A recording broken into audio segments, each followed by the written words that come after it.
Senhores telespectadores, estamos a falar num cenário de certo modo estranho.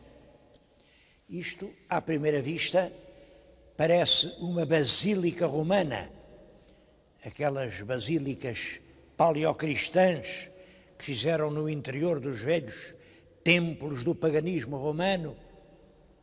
Bom, não é nada disso, mas tem relação com isso. Isto é uma igreja feita pelo infante Dom Luís. Dom Luís é um filho de Dom Manuel, na terra que lhe deram, a terra de Salvaterra de Magos. Muita gente vem a Salvaterra e não conhece este monumento. É uma das expressões mais castiças do Renascimento português. Tão bonito como isto, há realmente a Conceição em Tomar, há uma capela em Évora, porque isto é feito a pensar na Itália, a pensar que em Portugal também tem que haver renascimento. Era a capela de um palácio, feita por esse infante, como já lhes disse, era filho do rei Dom Manuel e, portanto, irmão do rei Dom João III. O Dom João III era o irmão mais velho. Logo a seguir era o Dom Luís. Acontece que o Dom João III, enfim, sem ser completamente tonto, também não era assim uma cabeça por aí além. Ele era... Bom, pelo menos o pai achava isso. Ao passo que o Dom Luís era um homem brilhantíssimo, era um homem muito inteligente, um homem dado às letras, bem, um homem que já naquela altura protegia os judeus. Protegia os judeus porque percebia que são os judeus que servem de reboque à economia das nações. Ele, Dom Luís, protegeu o nosso Gil Vicente. É mesmo a opinião minha, mas isto, bem, sou eu quem diz, eu realmente não tenho provas, só tenho a minha intuição. O Dom Luís é o autor do Alto Dom Duardos, que corre em nome de Gil Vicente. Quem conheça bem o Gil Vicente e as ideias do Gil Vicente e todos os valores sociais e morais de Gil Vicente e leia o Dom Duardos, percebe perfeitamente que o Gil Vicente nunca podia ter escrito o Dom Duardos. Não, Dom Duardos é obra de outro mundo. O Gil Vicente é um artesão, é um homem do povo, e o Dom Duardos é uma obra de um homem de mais alta aristocracia, isso é evidente. Bom, e ainda no século XVI se dizia que aquilo era obra de Dom Luís. Depois vieram os nossos sábios e disseram, pode ser agora, um príncipe feroz, não pode ser. E hoje o Dom Duardos passa como obra de Gil Vicente. Isso é não saber quem foi o Gil Vicente. Bom, mas olha, era este Dom Luís, eu não sei se já lhes disse isso, se não, mas eu às vezes, há coisas tão importantes que eu às vezes até repito. Era esse infante Dom Luís, era esse filho del rei Dom Manuel, que dizia que uma coisa, para ser muito importante, não precisa de existir. Há coisas que não existem e são importantíssimas. Por exemplo, o elixir da longa vida era uma bebida que tornava os homens imortais. Ela não existia, toda a gente a procurava e descobriram-se imensas coisas à procura do elixir da longa vida. Não existia e, todavia, foi muito útil. A segunda coisa era a pedra filosofal. A pedra filosofal era o minério que transformava tudo em ouro. Imaginem qualquer calhau da ribeira, punha-se lá com a pedra filosofal, ficava ouro. Bom, os alquimistas andaram séculos e séculos à procura da pedra filosofal. Claro que não a encontraram, mas fizeram muitas descobertas. E a terceira coisa, dizia o Dom Luís, que não existe, mas tem feito muitos serviços, é a honra dos fidalgos.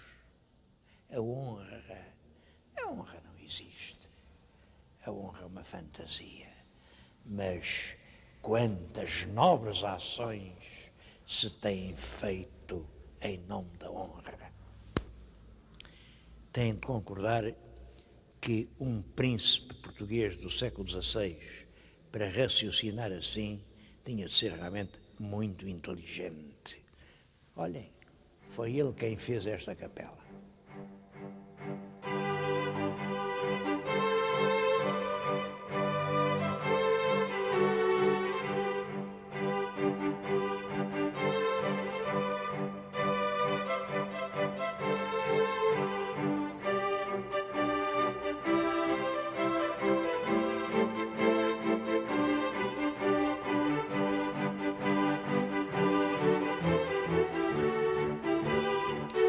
O infante Dom Luís fez aqui um grande palácio. Naturalmente, é claro, junto do palácio havia uma enorme cozinha. A cozinha tinha, imaginem, 9 chaminés. Debaixo de cada chaminé podia-se assar no espeto uma vitela.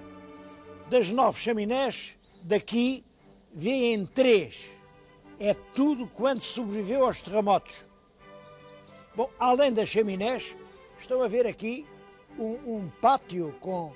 Isto era uma tenta onde se faziam, enfim, pequenas touradas. Foi aqui, por exemplo, que um cavaleiro célebre português, o Luciano Moreira, foi colhido e morreu depois em Lisboa, no hospital. Mas reparem como era engraçado isto. Havia aqui, nas cozinhas, um belo restaurante, um restaurante que era célebre em todo o país, o Ribatejano. Vinham milhares de pessoas ao restaurante. Depois de comerem e beberem, sentavam-se ali naquelas bancadas. Quem queria vinha aqui, pegava uma vitela, era uma vacada. Enfim, é claro, era uma festa. Ainda hoje se vêem os curros. Claro que já não são habitados. Eu vou-lhes mostrar a porta de um curro.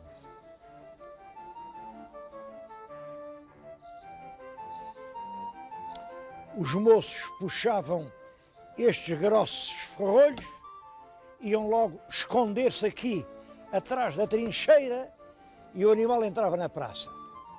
Bom, mas a última tenta foi há cerca de 30 anos.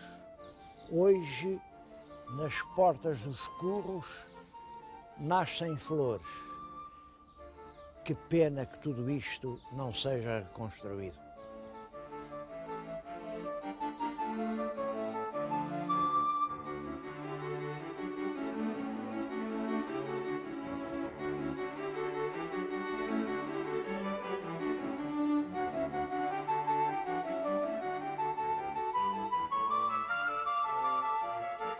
O palácio do infante Dom Luís passou depois à posse da coroa. Bom, e durante o século XVII, XVIII, ainda uma parte do XIX, é aqui que a família real vem passar o seu inverno, muitas vezes vem passar o seu verão, até que, no fim, já em 1824, há um grande incêndio. Isto ficou reduzido a escombros. Mas salvou-se a cozinha. E aqui na cozinha, no espaço da cozinha, que depois foi vendida, ficou a vocação do bom paladar. É muito curioso que na cozinha real do Paço de Salvaterra se vem a instalar, em 1950, um restaurante que foi célebre, que há 50 anos era célebre, o restaurante típico ribatejano. Ele ainda hoje está fechado, mas o que resta dele está na nossa frente. E o que resta é muito. Reparem, estão ali as cadeiras, todas. Estão as mesas arrumadas. Está a louça dos armários. Ainda há garrafas com vinho. Há lâmpadas que ainda acendem. Estão os tonéis do vinho que se bebia, vejam, branco, tinto, branco, tinto, branco, tinto. O último é branco. O restaurante parece que saiu branco. Bom, ele não saiu branco. Isto teve um êxito enorme. Este era o restaurante onde o Vasco Santana gostava de beber a sua pinga. Aqui cantou Amália, está ali o retrato da Amália, porque a Amália era aqui venerada. Mas veio aqui gente muito importante, o Gago Coutinho gostava muito de vir aqui, o presidente do Brasil, Café Filho, veio aqui, esteve aqui a jantar, passou aqui uma parte da noite. O imperador da Etiópia, o último imperador, esteve aqui a jantar. Isto é um espaço histórico. Durou desde 1950 até 1983, portanto, cerca de 30 anos. E acabou, compreendem porquê. Eu tenho aqui o Sr. António Lopes, é um dos fundadores do restaurante típico ribatejano. Ele era um, o outro era o irmão, o Joaquim. E eram os dois em conjunto, tanto um como o outro, que mantinham esta animação, que fizeram do ribatejano um dos centros da vida social da Extremadura. Bom, mas em 80 o irmão Joaquim morreu. Eu compreendo perfeitamente isso. Um homem não pode ser sozinho. Eles eram uma espécie de ave com duas asas. Quando uma desapareceu, a outra asa não pôde voar e o restaurante fechou. Ele mantém hoje tudo quanto o constituiu. Tudo isto são saudades pungentes para muitos milhares de portugueses. Bom, aqui fica o meu primeiro voto em Salvaterra, que o ribatejano volta a abrir e volta a ter a sua função para as noites quentes da capital.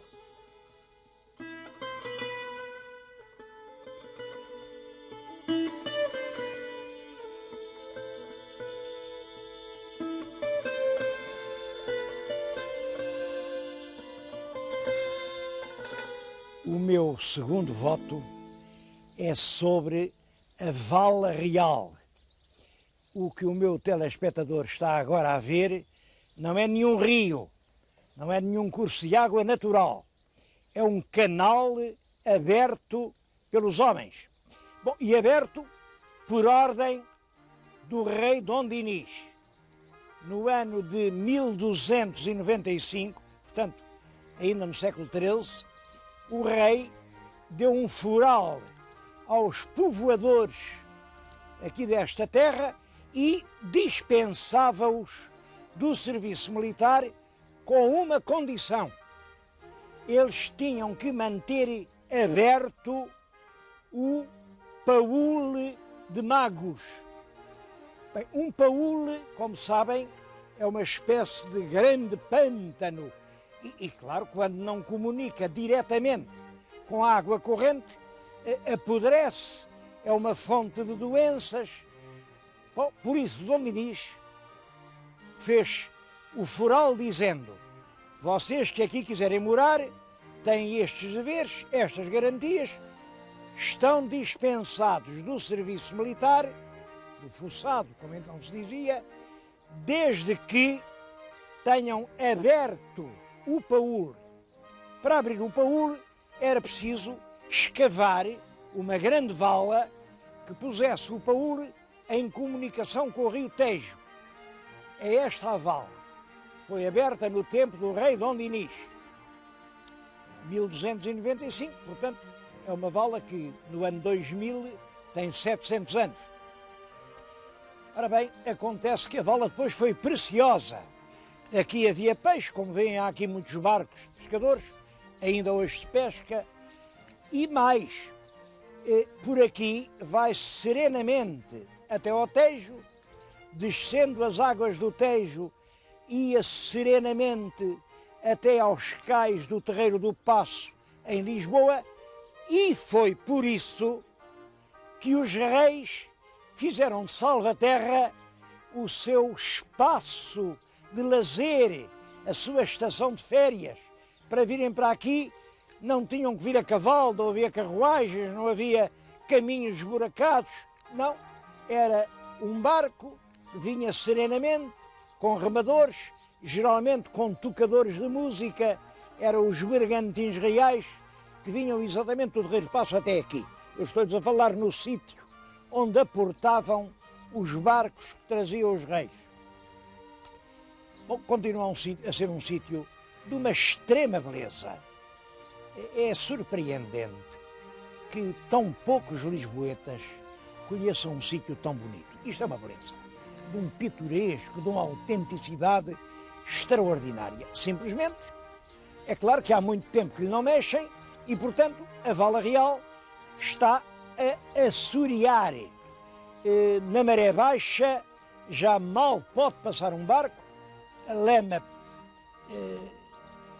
tem um cheiro mau e a vala tem que ser limpa, aberta à navegação, de maneira que, com toda a facilidade, um barco possa sair do Tejo e entrar aqui. Penso que é urgente restituir à população e até ao tráfico turístico este canal que o povo português há 700 anos escavou e que tornou possível que a Vila de Salvaterra fosse durante tanto tempo a corte privilegiada dos reis de Portugal. Aqui fica o meu segundo voto.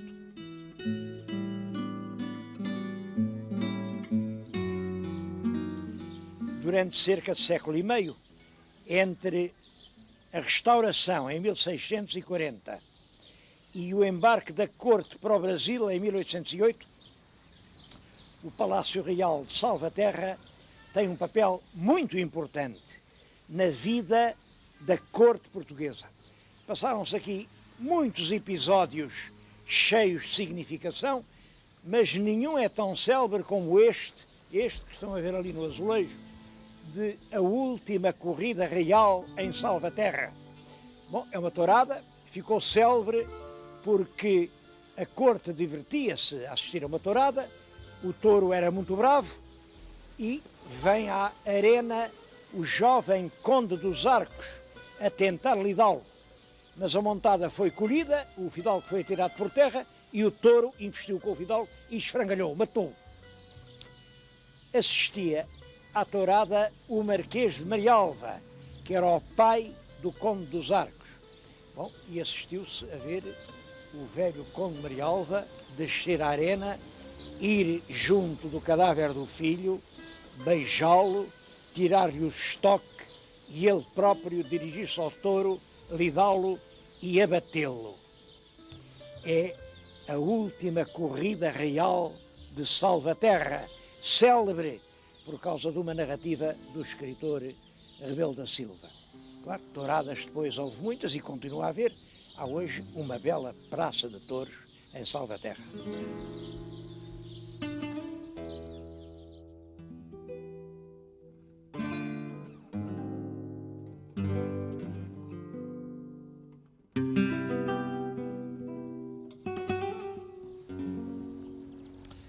Bem, o último voto relaciona-se com este pardieiro decrépito, feio, que fica aqui na nossa frente. É claro que ele está feio e decrépito porque está na última degradação. Se não lhe acodem depressa, daqui a pouco é o Monte Tentúrio. É a única falcoaria real portuguesa. Bom, a falcoaria é isto. Era uma casa onde, lá dentro do pátio tem um pátio, estava de um lado e do outro as casas onde viviam os falcões, portanto, aves de rapina, e tem lá atrás um pombal, um grande pombal, havia lugar para 300 pombos.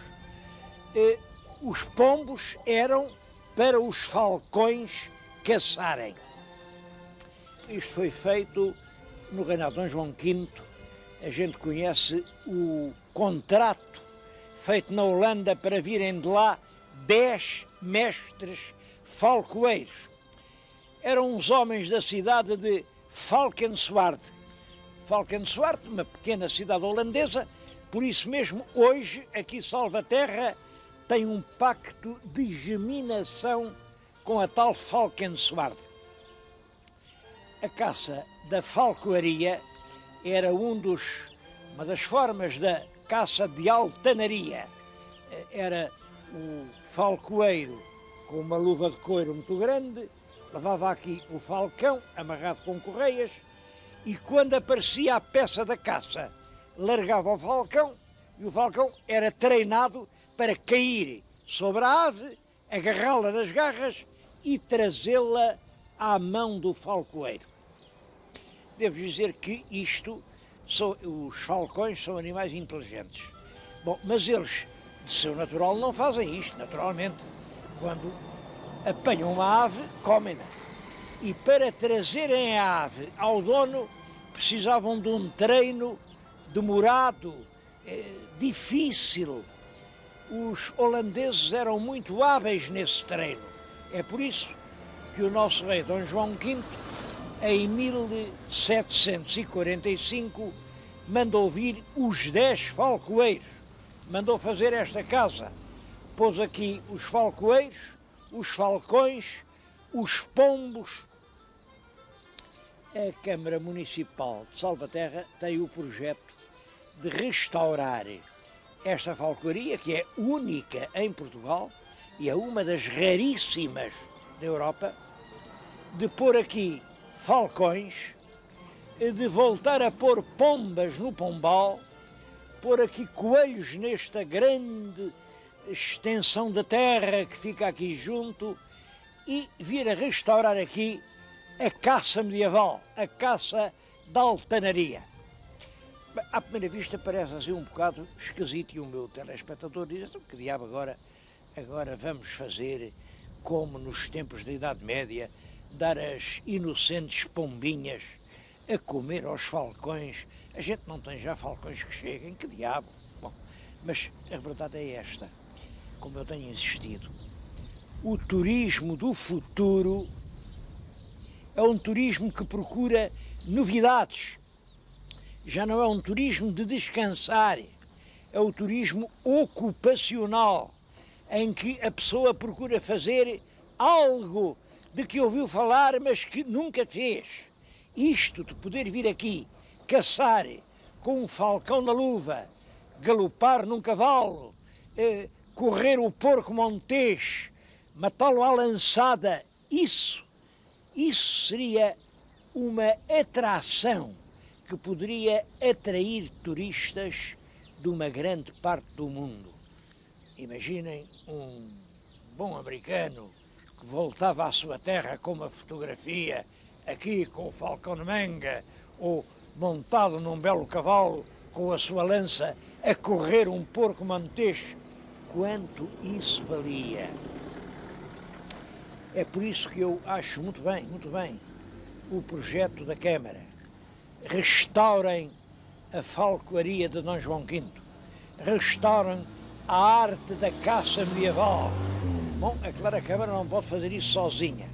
Este edifício, este pardieiro velho, está classificado já como imóvel de interesse público. Bom, agora o que é preciso é proceder ao restauro urgente. Eu acho que se não o fizerem por agora, este ano ou para o ano que vem, já o não fazem, porque, como lhes digo, isto está tudo a ameaçar ruína.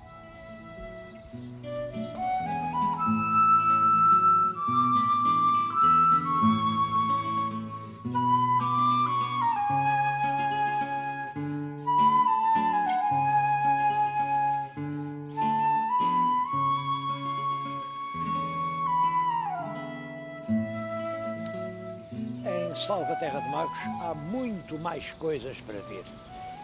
Eu não os levei nem aos Concheiros de Muis, que são monumentos arqueológicos extremamente importantes, mas não podia passar sem vir aqui ao pé do Tejo. Isto é um lugar escaroupim, um lugar de gente que veio da Vieira, são os famosos avieiros que falava o Godó. Ainda há casas sobre pilares e aqui nestas águas ainda se pode pescar. É claro, pesca-se muito menos do que antigamente, porque as águas estão poluídas, vêm já coadas pelas barragens. Bom, em todo caso, ainda é um paraíso para quem queira pescar. Só por estas margens do Tejo, vale a pena vir aqui a Salva Terra de Magos.